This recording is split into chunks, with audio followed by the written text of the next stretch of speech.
The lights inside the Alamodome burn white and unforgiving, washing over more than 63,000 spectators who hum with nervous energy, a low roar of anticipation vibrating through the concrete.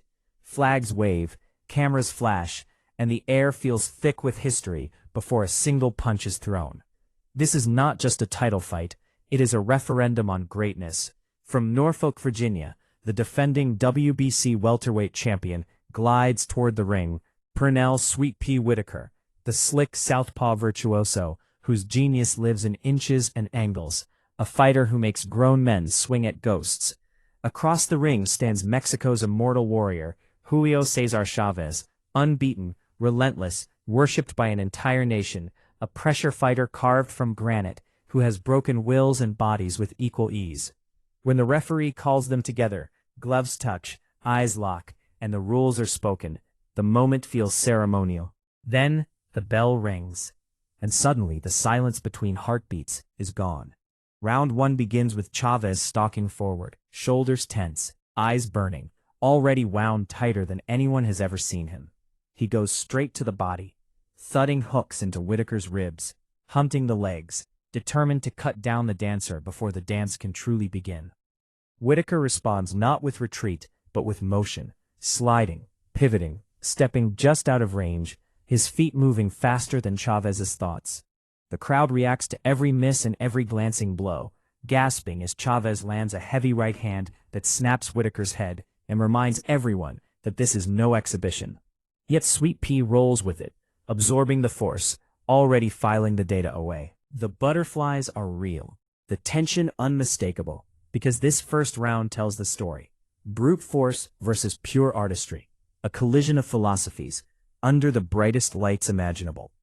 As the fight settles into its rhythm, the second and third rounds reveal the chess match beneath the violence.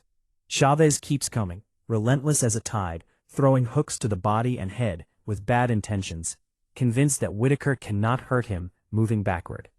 But Whitaker refuses to simply run. He steps around Chavez, fires sharp jabs, then pivots out, answering pressure with precision. A clean right hand lands, then another, and suddenly Chavez feels something he is not accustomed to: frustration. Whitaker's jab becomes a metronome, doubling and tripling, snapping Chavez's head just enough to disrupt his balance. They collide inside, both men momentarily off balance, warned for hitting on the brake as the action grows increasingly heated. The crowd is alive now, reacting not just to power, but to cleverness, to the way Whitaker slips a punch by a whisper and counters with a flick that still scores. Chavez takes shots that would drop lesser fighters and barely blinks, his toughness unquestioned. But he is being made to reset, to chase, to think. Low blows creep into the fight, accidental or not, evidence of mounting irritation on both sides. Whitaker begins to clinch after punching, hit and hold, stealing seconds and rhythm, while judges from distant countries look on, pencils poised. Chavez lands another right hand, solid, thudding, but Whitaker answers with a flurry of uppercuts and hooks that ripple through the arena. The early rounds belong to Sweet Pea, not through domination, but through control, and that might be the most dangerous thing of all for a man like Chavez. By the middle rounds, the emotional temperature spikes. Chavez storms out with renewed urgency, knowing time is slipping, his punches heavier but wider, his patience fraying. Whitaker, now fully locked in, dictates the tempo with veteran calm, circling, jabbing, and occasionally planting his feet to remind Chavez that he is not untouchable. A crisp left hook lands, a sneaky uppercut splits the guard. Chavez answers with body shots that echo, digging into Whitaker's midsection, trying to bank pain for later withdrawals. The referee struggles to maintain order as low blows and borderline shots creep in, the fight threatening to boil over. Gauze flies loose, sweat sprays under the lights, and for the first time, Chavez looks human, his face marked, his rhythm disrupted.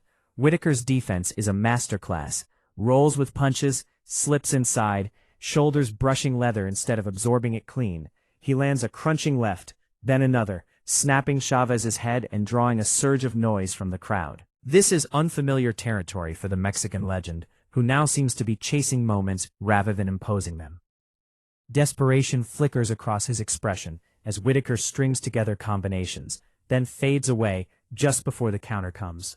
The champion's confidence grows, his movements looser, sharper, as if he senses something historic unfolding. The question hanging over the ring is no longer whether Whitaker can survive, but whether Chavez can turn the tide before it is too late. As the championship rounds approach, fatigue and urgency reshape the battlefield.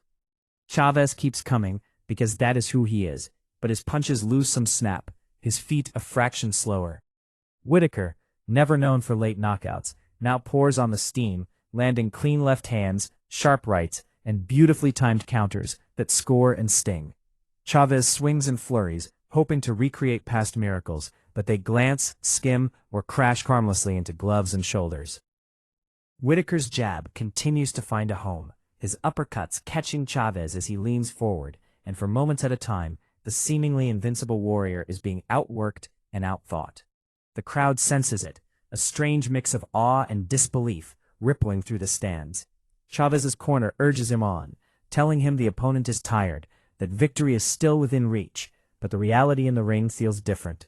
Whitaker shows damage on his face, marks he's unaccustomed to wearing, but his ring generalship remains pristine. He controls distance, controls exchanges, controls the story being written round by round. Chavez lands a right hand that momentarily wobbles Whitaker, a reminder that danger still lives in those gloves. But Sweet Pea steadies himself and answers back, refusing to give ground. As the final bell looms, it feels as though the impossible is happening. Chavez is not breaking his man. Instead, he is being led, guided, and quietly dismantled by brilliance. The 12th round arrives under a cloud of disbelief and hope, whispers of miracles echoing through the Alamodome. Chavez needs something divine, another gift from fate, and he fights like a man chasing salvation, throwing everything he has left.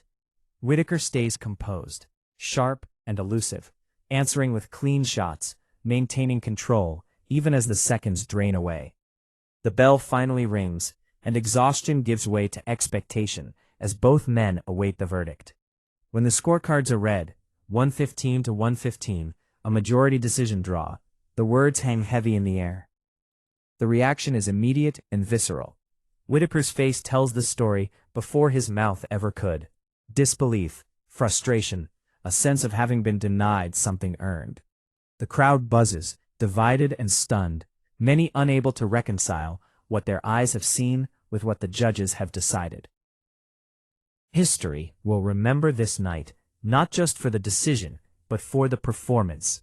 For the night Pernell, Sweet Pea Whitaker, stepped into the ring with a living legend and painted a masterpiece in motion, proving that boxing is not only about power and pressure, but about intellect, rhythm, and the cruel, beautiful subjectivity that can still leave greatness unrewarded.